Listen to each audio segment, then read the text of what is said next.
की स्थापना कब हुई है? अंतर्राष्ट्रीय संगठन की स्थापना 24 अक्टूबर 1945 को हुई है, जिसमें सदस्य हैं 193 देश अंतर्राष्ट्रीय संगठन में निर्धारित हैं। नवीनतम सदस्य कौन हुए हैं? अभी हाल ही में जब में सदस्य हुए हैं 2011 में दक्षिणी सूडान। और मुख्यालय इसका कहाँ पे है? मुख्यालय न्यूयॉर्क में है। न्यूयॉर्क अमेरिका में जो होता है। आधिकारिक भाषाएं हैं, कितनी भाषाओं को निर्धारित किए गए हैं? अर्थात 6 भाषाओं को निर्धारित किए गए हैं। अब आप लिखना अगर चाहते हैं तो लिख भी लीजिए। तो पहला अंतर्राष्ट्रीय संगठन में संयुक्त राष्ट्र क्या है? संयुक्त राष्ट्र की स्थापना कब की गई? संयुक्त राष्ट्र की स्थापना कब की गई? तो 24 अक्टूबर 1945 को 24 अक्टूबर 1945 को संयुक्त राष्ट्र मुख्य टॉपिक तो आपके स्टार्ट होते हैं अंतर्राष्ट्रीय संगठन के, जिसमें पहला संयुक्त राष्ट्र कब हुए? तो संयुक्त राष्ट्र की स्थापना 24 अक्टूबर 1945 को हुआ। उसके कितने देश हैं? अर्थात संयुक्त राष्ट्र के सदस्यों की संख्या कितनी है? पहले सदस्यों की संख्या जान लीजिए। इसके सदस्यों की संख्या 193 देश हैं। 193 देश हैं। नवीनतम सदस्य कौन है? अर्थात नवीनतम हाल ही में कौन से देश को संगठन में जोड़ा गया? तो दक्षिणी सूडान को 2011 में जोड़ा गया।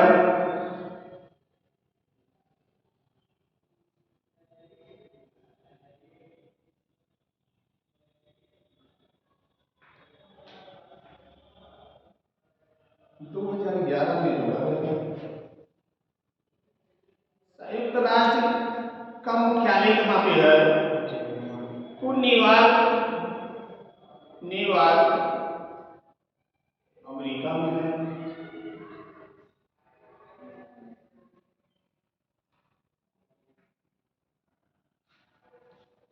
संयुक्त राष्ट्र संगठन में कितने भाषाओं का प्रयोग किया गया? तो आधिकारिक भाषाएं 6 हैं। अर्थात 6 भाषाओं को मान्यता दिया गया।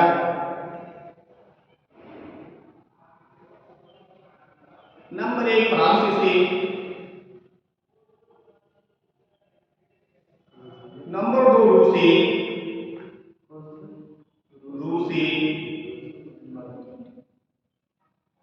अरबी,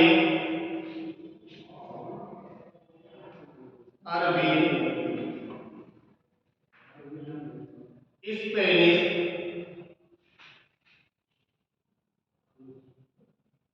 चीन अर्थात चीनी भाषा। अगला अंग्रेजी।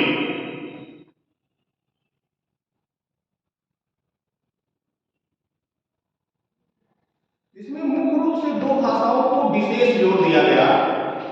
संयुक्त राष्ट्र संगठन में 2 भाषाओं को विशेष जोड़ दिया गया, जिसमें है आपके अंग्रेजी और फ्रांसीसी भाषा। अंग्रेजी और फ्रांसीसी भाषा को विशेष जोड़ दिया गया, अर्थात संचालन में इसको मान्यता ज्यादा दी गई।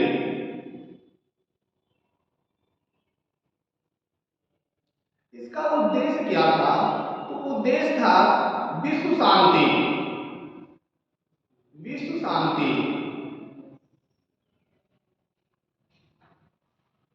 ताकि शांति का मतलब होता है कि ताकि विश्व युद्ध जैसी परिस्थितियां उत्पन्न ना हो।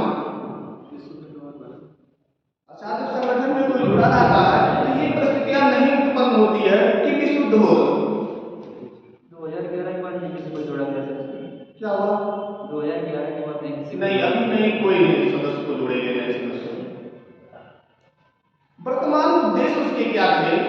अर्थात संगठन को स्थापित करने के समय उस समय उद्देश्य क्या थे? तो पहला उद्देश्य थे अंतरराष्ट्रीय शांति और सुरक्षा। अंतरराष्ट्रीय शांति और सुरक्षा।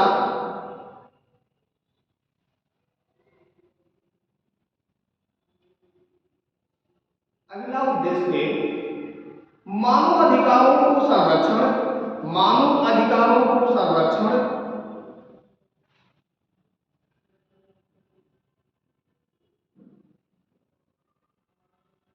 मानव अधिकारों को संरक्षण। अगला सतत विकास को बढ़ावा देना, सतत विकास को बढ़ावा देना।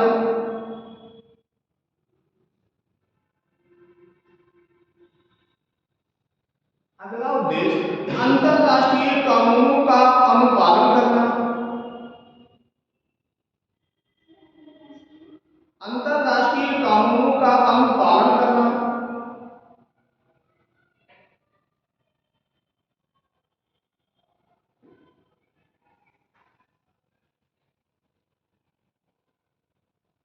संयुक्त राष्ट्र महासभा कहाँ पे है? तो ये है यूएनओ की एकमात्र ऐसी संस्था जिसमें सभी सदस्यों का समान प्रतिनिधित्व होता है। अन्य नाम इसका जो है विश्व की लघु संसद है, अर्थात उसका अन्य नाम जो होते हैं यह विश्व की लघु संसद होते हैं। अब इसके प्रमुख कार्य क्या क्या है, अर्थात संयुक्त राष्ट्र के प्रमुख कार्य क्या है?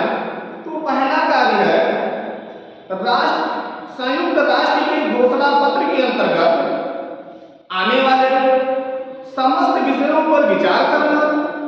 पहला कार्य उनका है संयुक्त राष्ट्र के घोषणा पत्र के अंतर्गत आने वाले समस्त विषयों पर विचार करना। और दूसरा कार्य है संयुक्त राष्ट्र के विभिन्न अंगों के दायरे में आने वाले प्रश्नों पर विचार करना। अर्थात इसके दो कार्य हैं। पहला कार्य है संयुक्त राष्ट्र के घोषणा पत्र के अंतर्गत आने वाले समस्त विषयों पर विचार करना, और दूसरा उनका कार्य है संयुक्त राष्ट्र के विभिन्न अंगों के दायरे में आने वाले प्रश्नों पर विचार करना। अब महासभा के अध्यक्ष कौन थे? अर्थात संयुक्त राष्ट्र सभा के महासभा के अध्यक्ष कौन थे? तो जिसमें तुर्की के अध्यक्ष में, अध्यक्ष लिख लीजिए अध्यक्ष कौन थे, क्योंकि क्वेश्चन वहां से ज्यादा बनते हैं। संयुक्त राष्ट्र महासभा के अध्यक्ष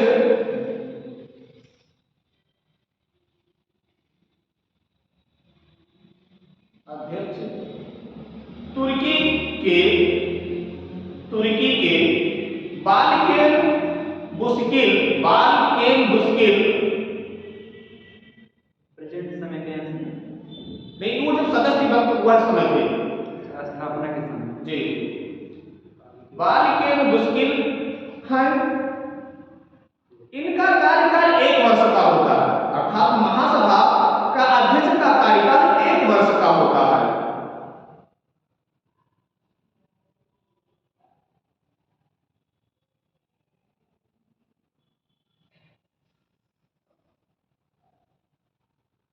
अगला संयुक्त राष्ट्र सुरक्षा परिषद, संयुक्त राष्ट्र सुरक्षा परिषद। इसके कुछ अस्थायी सदस्य भी हैं ना, इसके कुछ अस्थायी सदस्य भी हैं।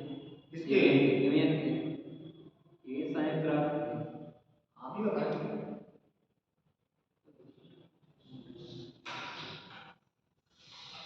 संयुक्त राष्ट्र सुरक्षा परिषद। अब इसके क्या संयुक्त राष्ट्र सुरक्षा परिषद का क्या उद्देश्य होता है? तो पहला उद्देश्य होता है वैश्विक शांति और सुरक्षा है।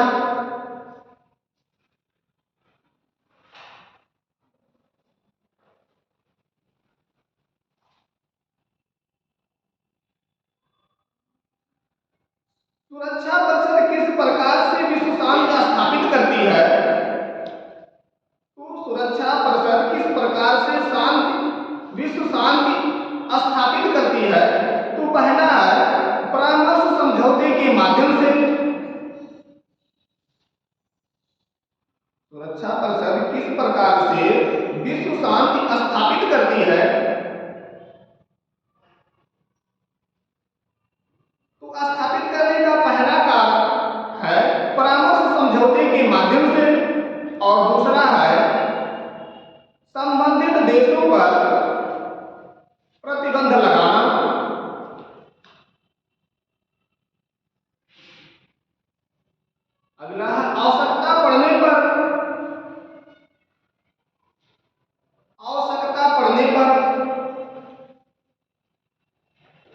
सैन्य कार्रवाई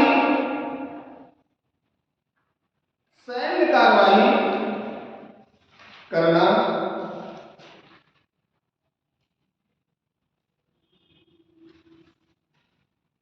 अगला कि संयुक्त राष्ट्र सुरक्षा परिषद के अस्थायी सदस्य कितने हैं?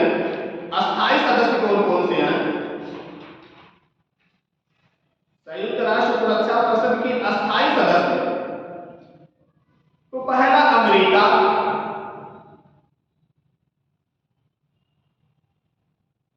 दूसरा ब्रिटेन,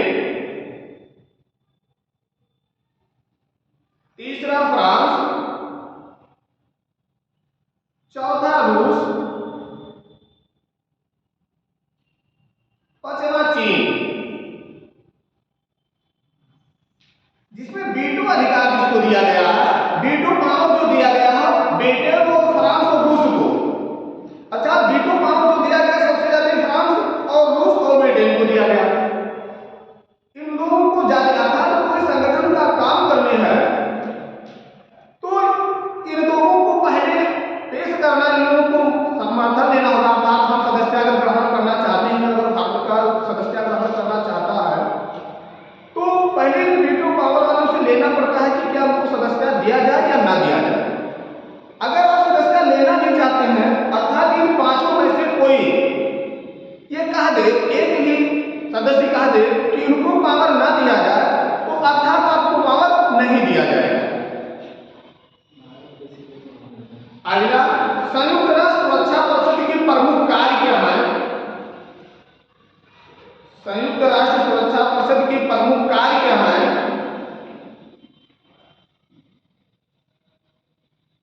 तो अंतरराष्ट्रीय आर्थिक एवं सामाजिक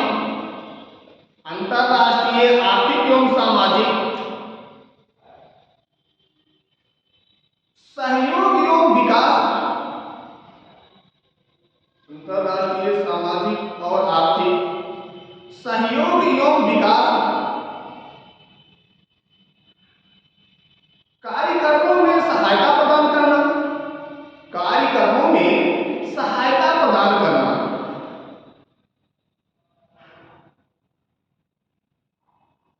कार्यक्रमों में सहायता प्रदान करना।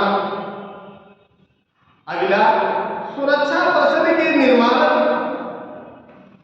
सुरक्षा परिषद के निर्माण,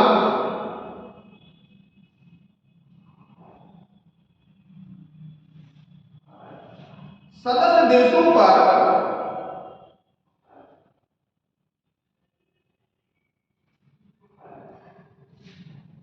सुरक्षा परिषद के निर्णय सदस्य देशों पर बाध्यकारी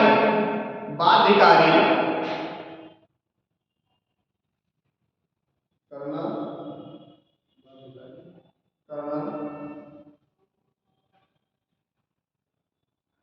सुरक्षा परिषद के निर्णय सदस्य देशों पर बाध्यकारी करना। अगला, सदस्य देशों पर बाध्यकारी प्रस्ताव जारी करने का, सदस्य देशों पर बाध्यकारी प्रस्ताव जारी करने का, सदस्य देशों पर बाध्यकारी प्रस्ताव जारी करने का अधिकार वाला संयुक्त राष्ट्र का एकमात्र निकाय महासभा है।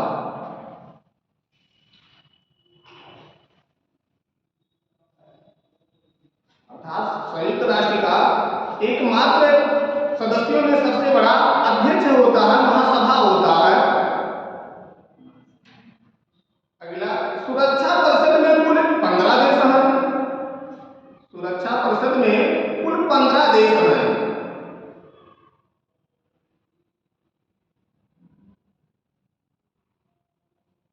जिसमें 10 देशों को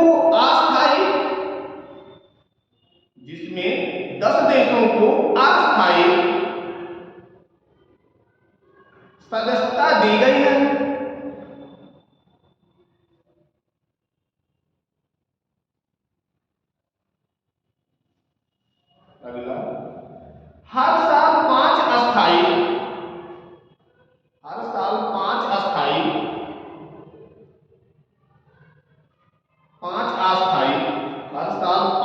अस्थायी सदस्य चुने जाते हैं? अस्थायी और 5 अस्थायी लोग। अस्थायी, अस्थायी नहीं अस्थायी। हर साल 5 अस्थायी सदस्य चुने जाते हैं। अस्थायी सदस्यों का कार्यकाल, अस्थायी सदस्यों का कार्यकाल 2 साल होता है। कार्यकाल 2 साल होता है।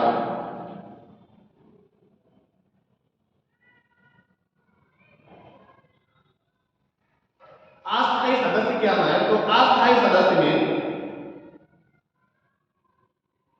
कहां के हैं? तो 5 सदस्य एशियाई,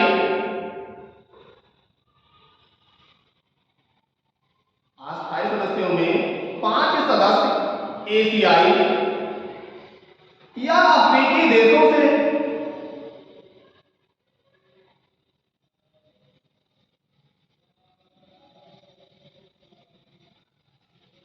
2 दक्षिणी अमेरिकी देशों से,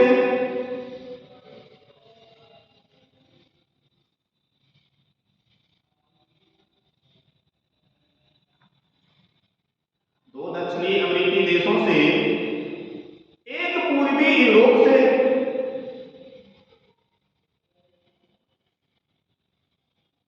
1 पूर्वी यूरोप से और 2 पश्चिमी यूरोप,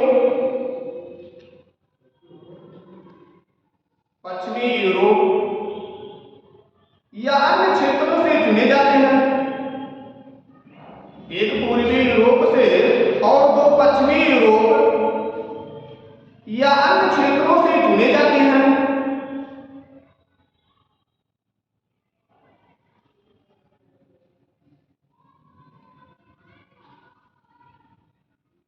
अगला, अफ्रीका और एशिया महाद्वीप के,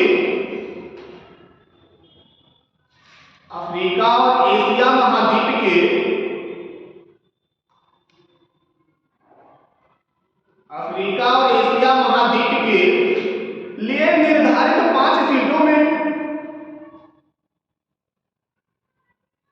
अफ्रीका और एशिया महाद्वीप के लिए निर्धारित 5 सीटों में से 3 सीट अफ्रीका के लिए, अफ्रीका के लिए और 2 सीट, और 2 सीट एशिया के लिए निश्चित की गई है।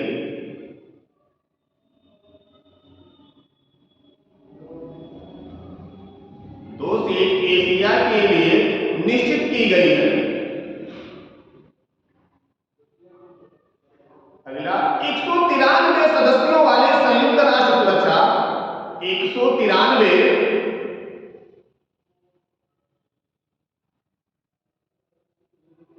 सदस्यों वाले संयुक्त राष्ट्र सुरक्षा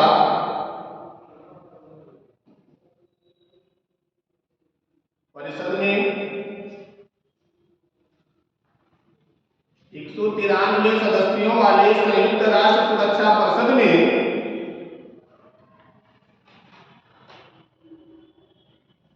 अस्थायी सदस्यों के तौर पर, अस्थायी सदस्यों के तौर पर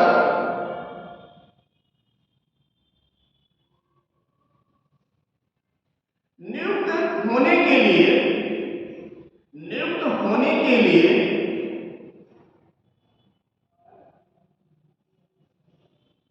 2/3 बहुमत की, 2/3 बहुमत की आवश्यकता होती है।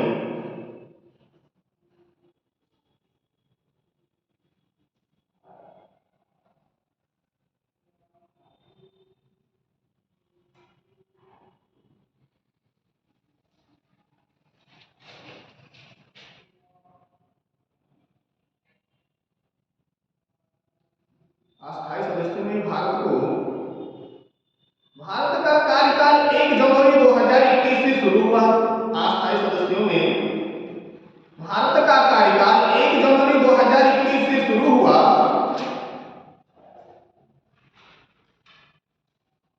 शुरू हुआ 1 जनवरी 2021 से शुरू हुआ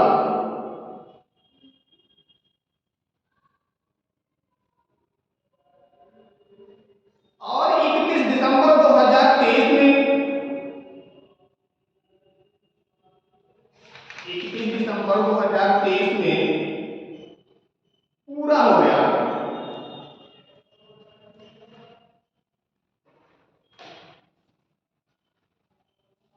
वर्तमान में भारत को फिर से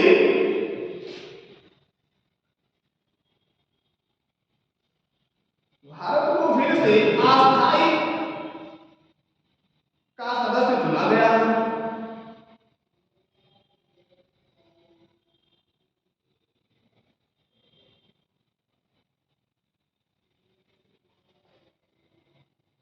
अस्थायी सदस्यों को चुनती कौन है?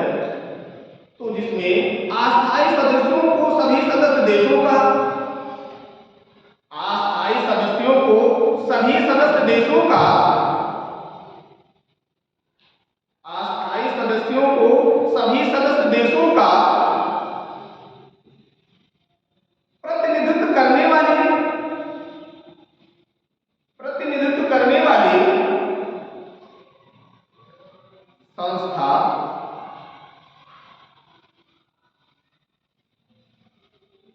संयुक्त राष्ट्र महासभा चुनती है। संयुक्त राष्ट्र महासभा चुनती है।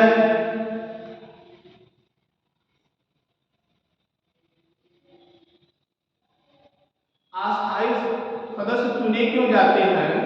तो चुनने का कारण है क्षेत्रीय संतुलन कायम करने के लिए। तो अर्थात अस्थायी सदस्य देशों को चुनने का उद्देश्य सुरक्षा परिषद में क्षेत्रीय संतुलन कायम करना है।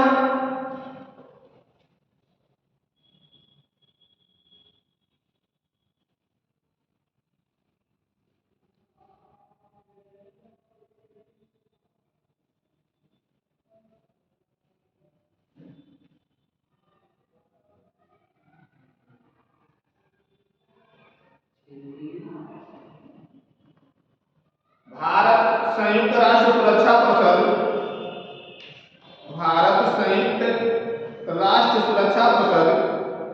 में कब पहुंचा? कितनी बार पहुंचे? 2020 तक इसमें लिख लेंगे। 2020 में भारत सुरक्षा परिषद का 2020 में भारत सुरक्षा परिषद का 8वीं बार 2020 में भारत सुरक्षा परिषद का 8वीं बार अस्थायी सदस्य चुना गया है।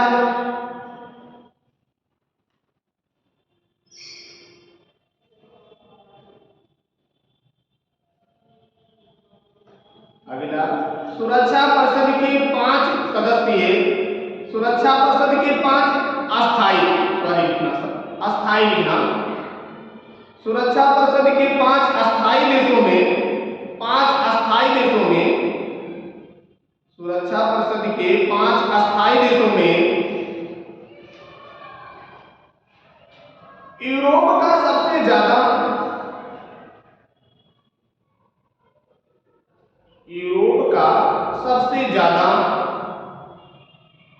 प्रतिनिधित्व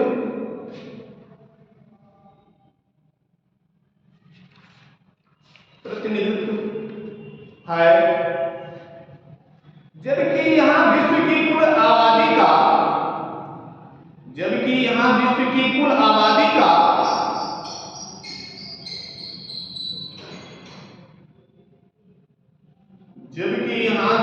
कुल आबादी का मात्र 5% ही निवास करता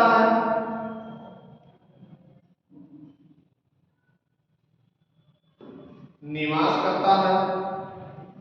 अगला अफ्रीका दक्षिणी अमेरिका का कोई भी देश अफ्रीका और दक्षिणी अमेरिका का कोई भी देश, अफ्रीका और दक्षिणी अमेरिका का कोई भी देश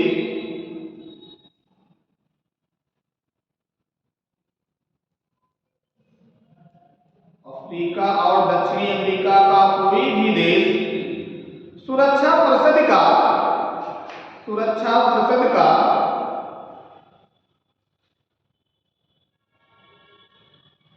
अस्थायी सदस्य नहीं, अस्थायी सदस्य नहीं,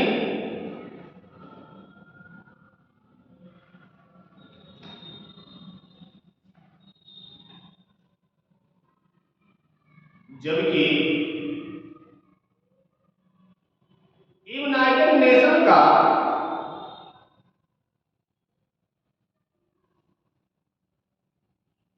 50% से अधिक कार्य, 50% से अधिक कार्य अकेले अफ्रीका देशों से संबंधित है।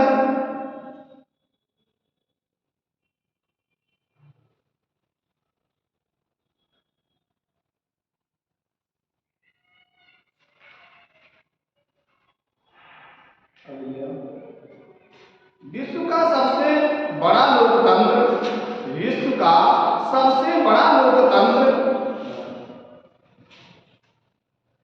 होने तथा शांति स्थापित करने वाला, विश्व का सबसे बड़ा लोकतंत्र होने, सबसे बड़ा लोकतंत्र कहाँ का है? भारत का है। लेकिन तब भी वो अस्थायी सदस्य नहीं है, अस्थायी सदस्य ही है। तो विश्व का सबसे बड़ा लोकतंत्र होने तथा शांति स्थापित करने वाले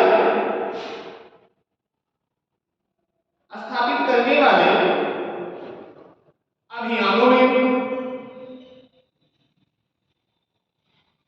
अहम भूमिका के बावजूद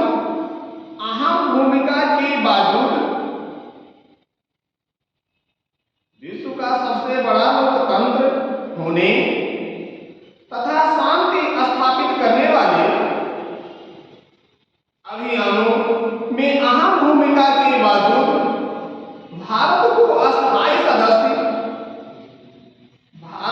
अस्थायी सदस्यता नहीं दी गई है। भारत को अस्थायी सदस्यता नहीं दी गई है।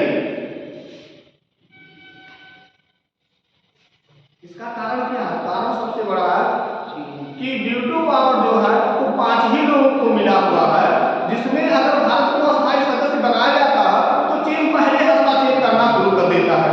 अर्थात चीन नहीं मानता है कि उनको अस्थायी सदस्य का दर्जा दिया जाए, वो पहले हस्तक्षेप कर देता है। और अस्थायी सदस्यता लेने के लिए 5 वीटो पावर का जरूरी है। अगर से 5 में से कोई बाइकाट करता है तो अस्थायी सदस्यता आपको प्राप्त नहीं होगी, और चीन पहले बाइकाट करता है। करने का कारण क्या है? क्योंकि वो जानता है कि जैसे उनको अस्थायी सदस्यता प्राप्त हो जाएगी तैसे वो हमसे तुरंत आगे निकल जाएंगे। चीन और भारत से सर प्रतिद्वंदिता क्यों है सर? कारण ये होती है कि चीन भी अर्थव्यवस्था में बहुत ही आगे है और भारत भी कम नहीं है। भारत की अगर आज देख लिया जाए, आज के वर्तमान का कंडीशन देख लिया जाए तो तकनीकी क्षेत्र में भारत ज्यादा है। सबसे ज्यादा तकनीकी क्षेत्र में भारत ही है। अभी उदाहरण में ले लिया जाए जैसे डॉक्टर हुए, इंजीनियर हुए, ये ज्यादा से ज्यादा भारत में है। लेकिन भारत में कारण क्या है? सुचारू रूप से उनको व्यवस्था न मिलने के कारण वो विदेशों में चले जाते हैं, अर्थात दूसरे देशों में चले जाते हैं। और ये चीज जानता है, चीन को पता है कि अगर इनको पर्याप्त व्यवस्था दी जाए तो कहीं हमसे बहुत आगे निकल जाएंगे। इसीलिए वो बार बार हस्तक्षेप करता है कि उनको ऐसा पावर ना मिल पाए। अगर मिल जाएगा क्योंकि चीन से हम ज्यादा सामानों का आदान प्रदान करते हैं, जो हमारे यहाँ सामान बनने लगेंगे तो हम क्यों चीन से सामान को लेंगे? नहीं लेंगे। हमारे यहाँ ना बनने के कारण, अर्थात कम मात्रा में बनने के कारण, और अगर कम मात्रा में बनते हैं तो जो वस्तु कम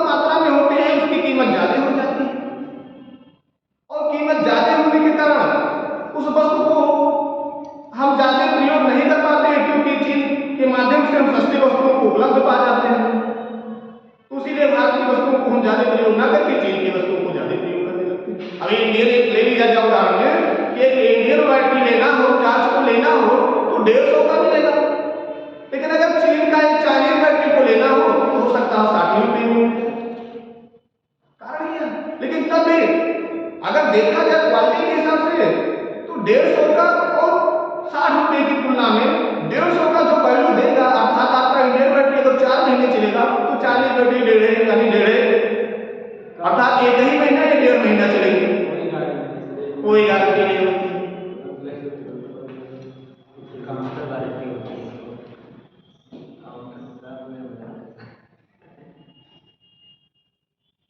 अगला, संयुक्त राष्ट्र आर्थिक एवं सामाजिक परिषद। संयुक्त राष्ट्र आर्थिक एवं सामाजिक परिषद, संयुक्त राष्ट्र आर्थिक एवं सामाजिक परिषद, इसकी स्थापना कब की गई? संयुक्त राष्ट्र आर्थिक एवं सामाजिक परिषद की स्थापना कब की गई? तो 1945 में। 1945 में संयुक्त राष्ट्र आर्थिक एवं सामाजिक परिषद की स्थापना के समय उस समय सदस्य कितने थे? अर्थात सदस्यों की संख्या 54 था।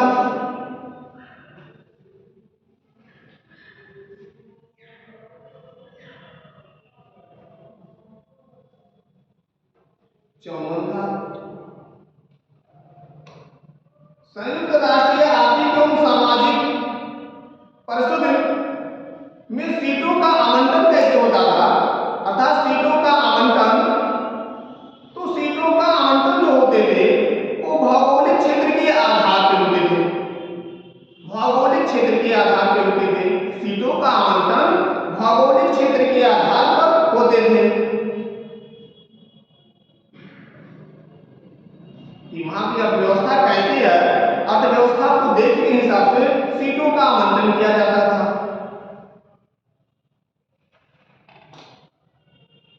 संयुक्त राष्ट्र आर्थिक एवं सामाजिक परिषद में सदस्यों का कार्यकाल कितने वर्ष का होता है? तो प्रत्येक सदस्य का कार्यकाल 3 वर्ष का होता है। कार्यकाल 3 वर्ष का होता है।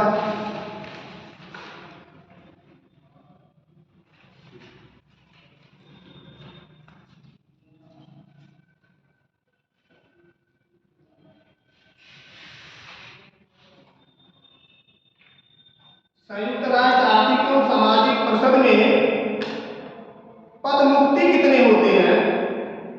तो 1/3 सदस्य प्रति वर्ष पदमुक्त होते हैं। 1/3 सदस्य प्रति वर्ष पदमुक्त होते हैं, अर्थात रिटायर होते हैं।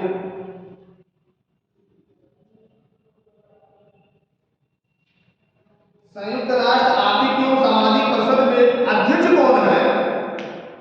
तो अध्यक्ष कौन से देश के हैं?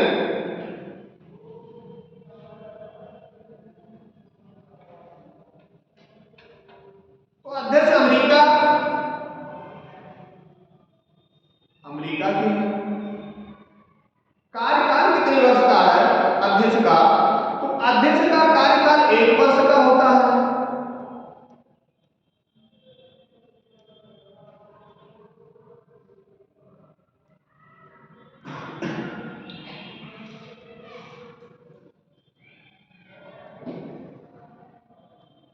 संयुक्त राष्ट्र आर्थिक एवं सामाजिक परिषद में प्रमुख कार्य क्या है?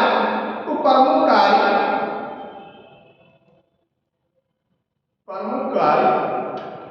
अंतरराष्ट्रीय आर्थिक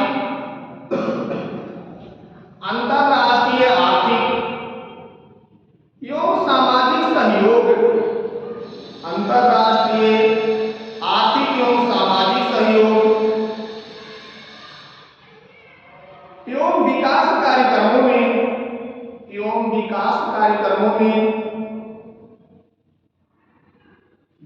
कार्यक्रमों में सहायता प्रदान करना।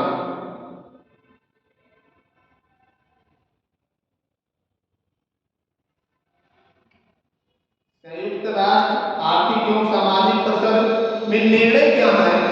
तो निर्णय उपस्थित एवं मतदान में भाग लेने वाले, उपस्थित एवं मतदान में भाग लेने वाले सदस्यों के साधारण बहुमत द्वारा होता है।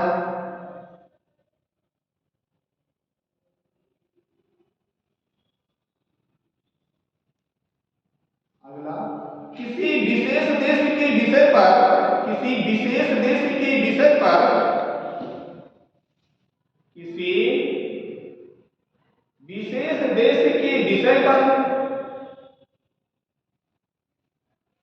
अगला, किसी विशेष देश के विषय पर विचार करने के लिए किसी विशेष देश के विषय पर विचार करने के लिए जब परिषद की बैठक होती है, जब परिषद की बैठक होती है,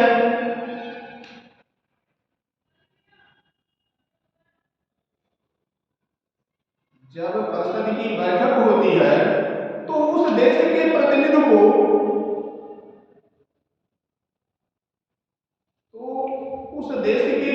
को मत देने का अधिकार नहीं होता है।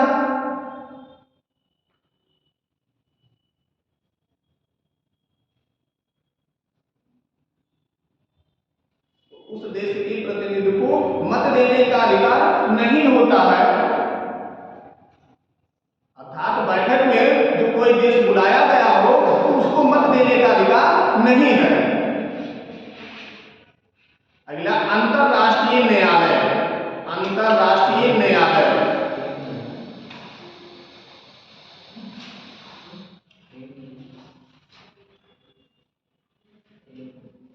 अंतरराष्ट्रीय न्यायालय अंतरराष्ट्रीय न्यायालय अंतरराष्ट्रीय न्यायालय का स्थापना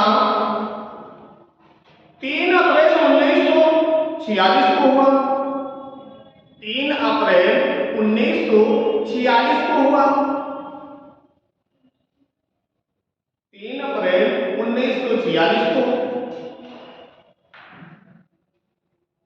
मुख्यालय कहां पे है? अर्थात अंतरराष्ट्रीय न्यायालय का मुख्यालय कहां है? मुख्यालय हेग, नीदरलैंड। नीदरलैंड कहां पे है? तो नीदरलैंड यूरोप में है।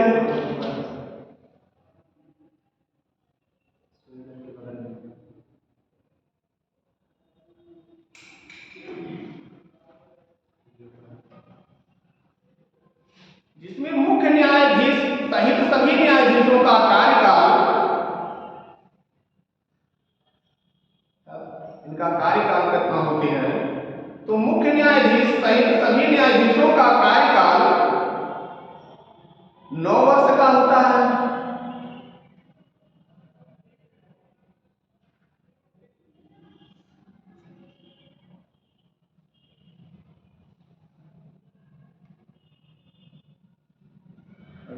यूएनए महासभा द्वारा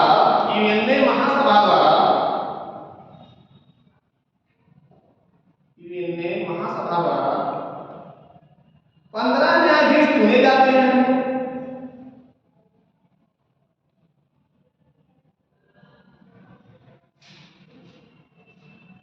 15 न्यायाधीश चुने जाते हैं।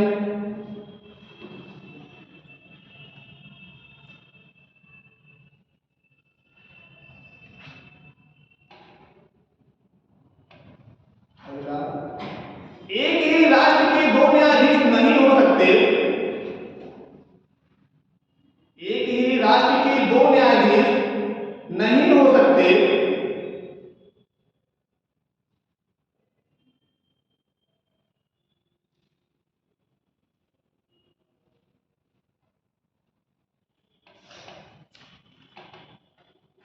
अंतरराष्ट्रीय न्यायालय की भाषा क्या थे? तो भाषा फ्रेंच अंग्रेजी थे, फ्रेंच तथा अंग्रेजी थे।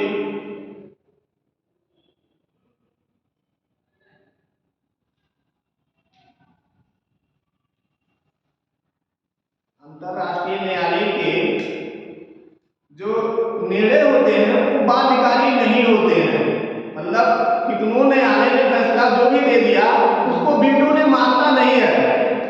वीटो पावर जो है अर्थात 5 देश जो हैं वो न्यायालय के कार्य को मानते नहीं है। अगर न्यायालय ने दे भी दिया, अंतरराष्ट्रीय न्यायालय ने कह दिया कि उनको अस्थायी सदस्य बनाया जाए, तब भी अगर ये 5 देश चाहेंगे तभी बनाएंगे, अन्यथा उनका न्यायालय मान्य नहीं होता है। अंतरराष्ट्रीय न्यायालय में भारतीय न्यायाधीश कितने हुए? अंतरराष्ट्रीय न्यायालय में भारतीय न्यायाधीश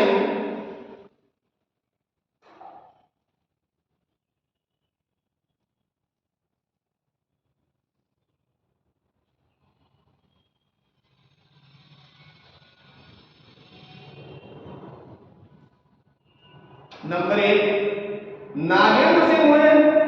पहला नागेंद्र सिंह, नागेंद्र सिंह। दूसरा बी.एन. राव, दूसरा बी.एन. राव। और तीसरा आर.एस. पाठक।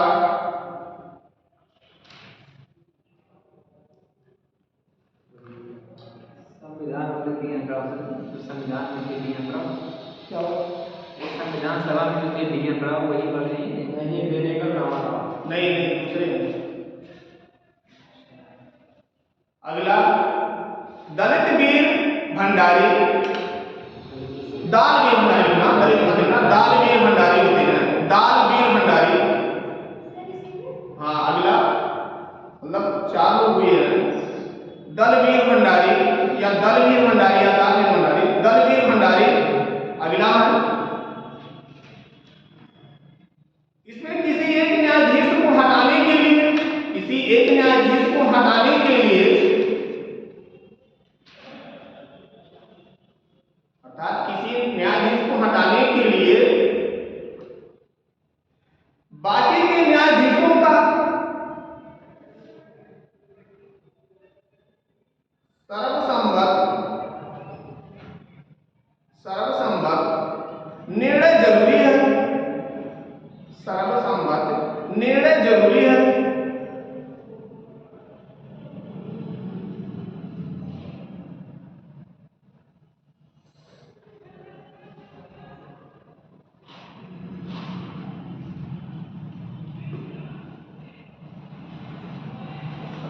किसी 2 देशों का विवाद अगर न्यायाधीश के पास पहुंचता है तो ये क्या निर्णय लेते हैं, इसमें भी लिख लेंगे।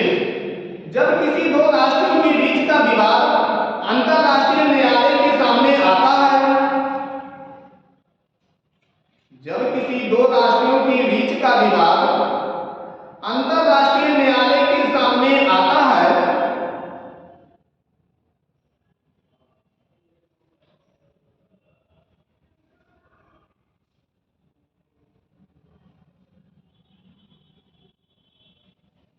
जब किसी 2 राष्ट्रों के बीच का विवाद अंतरराष्ट्रीय न्यायालय के सामने आता है तो संबंधित देश के प्रतिनिधि को,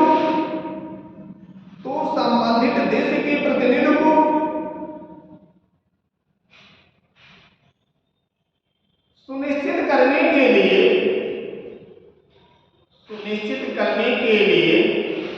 तदर्थ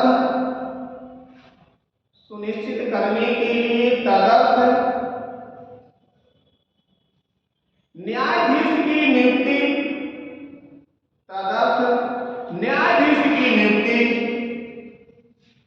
का प्रावधान है।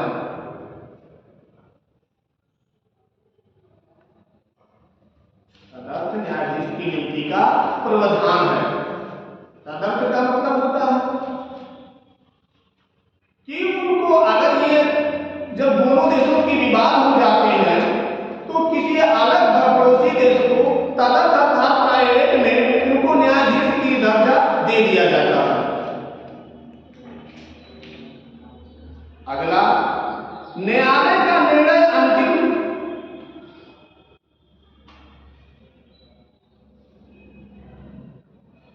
न्यायालय का निर्णय अंतिम किंतु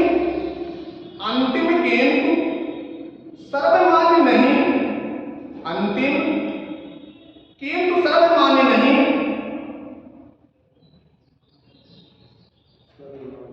सर्वमान्य नहीं, अपील नहीं हो सकती।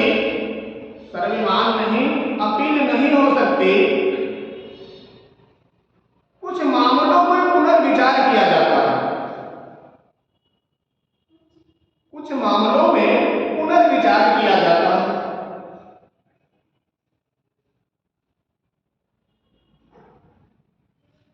अर्थात न्यायालय का निर्णय अंतिम जो है वो सर्वमान्य नहीं होता है, लेकिन कुछ मामलों पर विचार किया जाता है। अगला, सुरक्षा परिषद द्वारा अंतरराष्ट्रीय न्यायालय के। सुरक्षा परिषद द्वारा अंतरराष्ट्रीय न्यायालय के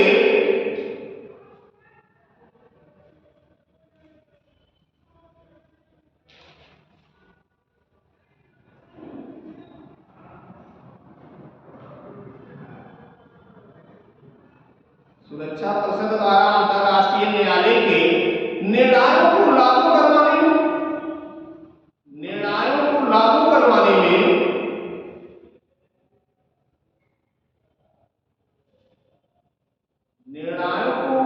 करवाने में महत्वपूर्ण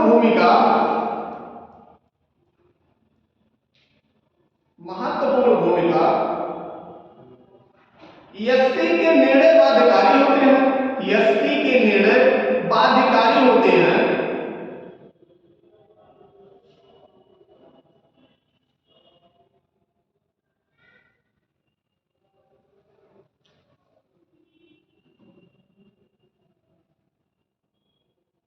अगला, संयुक्त राष्ट्र न्याय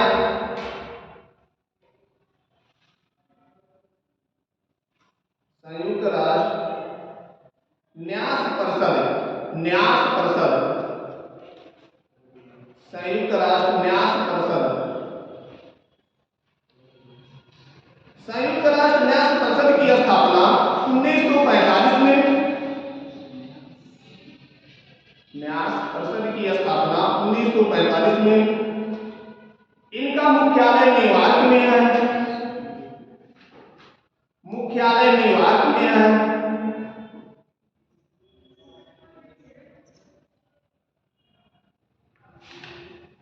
तथा यह परिषद 1999 से निष्क्रिय संगठन है। 1999 से उसे निष्क्रिय संगठन के अंतर्गत रखा गया। उस समय उनके उद्देश्य क्या थे? 1999 से निष्क्रिय संगठन है। उद्देश्य क्या थे? तो उन देशों की सुरक्षा और प्रशासन, उन देशों की सुरक्षा और प्रशासन संबंधित दायित्वों, उन देशों की सुरक्षा और प्रशासन संबंधित दायित्वों का निर्वहन करना।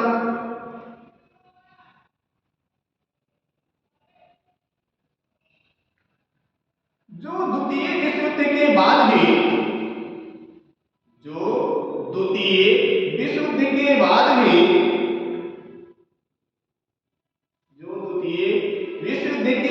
भी स्वतंत्र नहीं हो पाए थे। द्वितीय विश्व युद्ध के बाद भी स्वतंत्र नहीं हो पाए थे।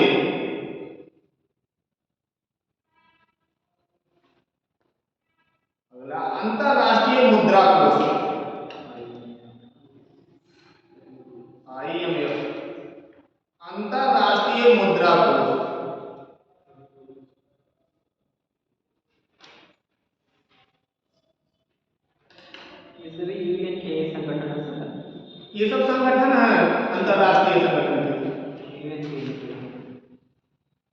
अंतरराष्ट्रीय मुद्रा कोष। अच्छा, अंतरराष्ट्रीय मुद्रा कोष क्या काम करता है?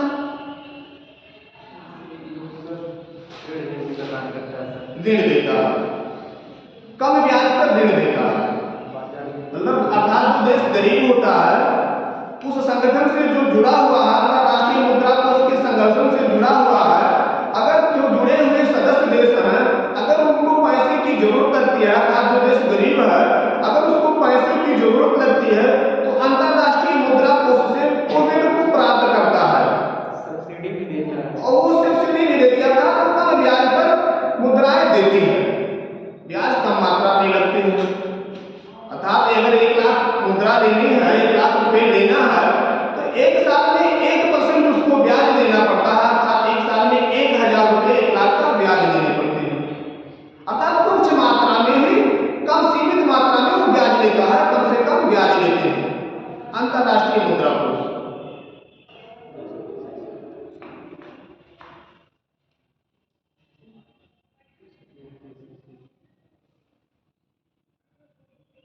इसमें लिखेंगे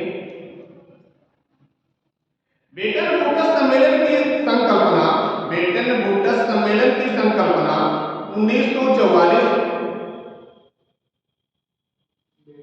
बेटन बूटस सम्मेलन की संकल्पना 1944। अर्थात अंतरराष्ट्रीय मुद्रा कोष को स्थापित करने के लिए पहले बेटन बूटस सम्मेलन की स्थापना संकल्पना की गई। संकल्पना 1944 में किया गया तथा इसका औपचारिक अर्थात कोई काम करने के लिए पहले समझौता किया जाता है, तो समझौता जो किए गए वो 1944 में किए गए, लेकिन उसको संगठन कब घोषित किया गया था, उसे कब उसका दर्जा दिया गया अंतरराष्ट्रीय मुद्रा कोष का राष्ट्र, तो उसका दर्जा देने का कारण औपचारिक संगठन 27 दिसंबर 1945 को गठन जो हुआ 27 दिसंबर 1945 को। अर्थात अंतरराष्ट्रीय मुद्रा कोष की स्थापना मुख्य रूप से 27 दिसंबर 1945 को हुआ।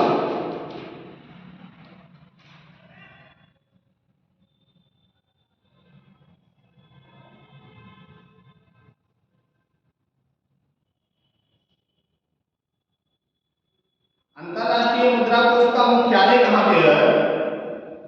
तो मुख्यालय वाशिंगटन डीसी, वाशिंगटन डीसी अर्थात अमेरिका में है।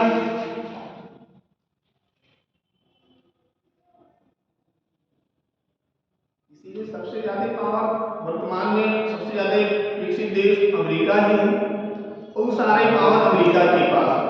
अगर कोई काम किसी भी देश को करना हो तो पहले अमेरिका के पास ले जाए। अगर सैटेलाइट को पास करना है और परमाणु बम को जारी करना है तो अमेरिका से परमिशन लीजिए, और अमेरिका क्या करेगा, वो परमिशन जल्दी देगा नहीं दूसरे देशों को। देने का कारण है कि दूसरे देश को दे दिया जाएगा तो ये भी अपने विकास की श्रेणियों पर आगे निकल जाएंगे, विकास कर जाएंगे, उसीलिए वो वहीं दबा देता, परमिशन देता नहीं है। अब इसमें सदस्य कितने हैं? अंतरराष्ट्रीय मुद्रा कोष में सदस्य कितने हैं, सदस्यों की संख्या कितनी है? तो सदस्य 190 हैं, 190 हैं।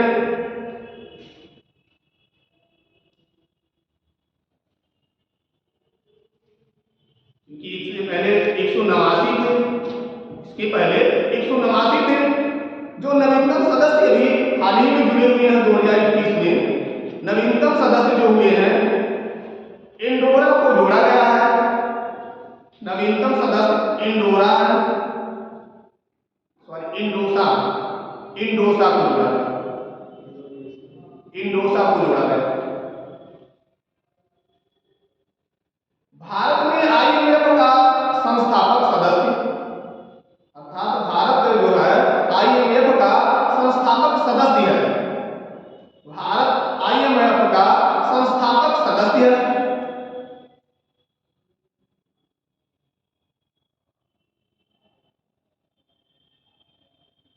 आईएमएफ में किसको सदस्य नहीं बनाया गया, तो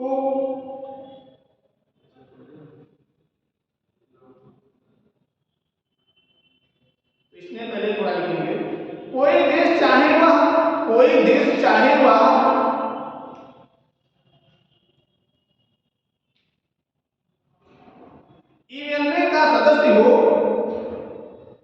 ईएनए का सदस्य हो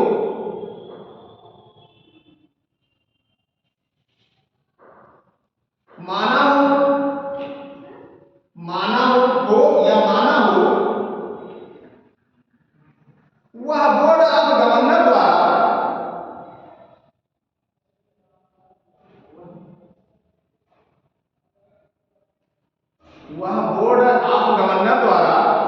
निर्धारित शर्तों एवं आईएमएफ की अनुबंध शर्तों को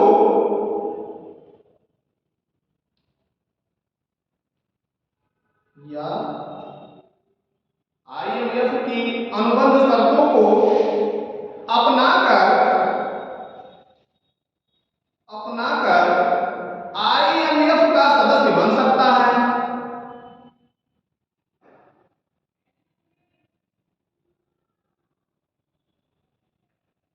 अर्थात आईएमएफ का सदस्य होने के लिए ईएनओ का सदस्य होना चाहिए। अगर सदस्य ईएनओ का नहीं है तो यह बोर्ड ऑफ गवर्नर द्वारा निर्धारित शर्तों पर आईएमएफ का सदस्य हो सकता है।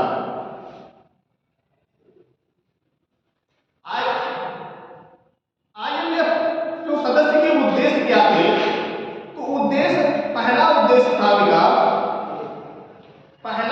था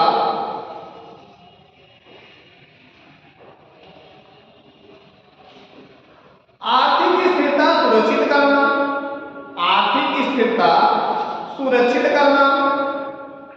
पहला उद्देश्य था आर्थिक स्थिरता सुरक्षित करना।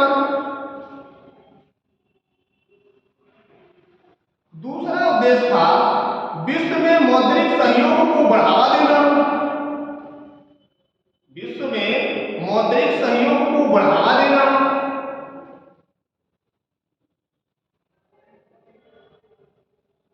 अगला उद्देश्य था विश्व में गरीबी कम करना। विश्व में गरीबी कम करना। अगला उद्देश्य था रोजगार को बढ़ावा देना। रोजगार को बढ़ावा देना। रोजगार को बढ़ावा देना। अगला उद्देश्य था अंतरराष्ट्रीय व्यापार को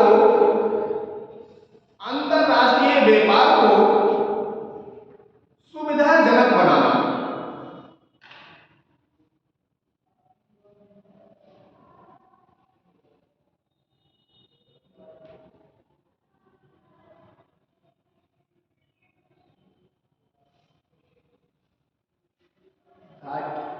आईएमएफ जो करता है वो पहला इसका उद्देश्य होता है आर्थिक स्थिरता सुनिश्चित करना। मतलब जो संगठन में जुड़े हुए हैं उनको आर्थिक स्थिरता सुनिश्चित करना। दूसरा होता है विश्व में मौद्रिक सहयोग को बढ़ावा देना, अर्थात जिसके पास मुद्राएं कम हो उनको सहयोग देना। अगला होता है भारत विश्व में गरीबी कम करना, अर्थात जो देश गरीब है उनको उच्च श्रेणियों में लाना, सहयोग देना। अगला होता है अंतरराष्ट्रीय व्यापार को सुविधाजनक बनाना, अर्थात जितने संगठन में जुड़े हुए हैं उनको व्यापार का माध्यम सुलभ करवाना।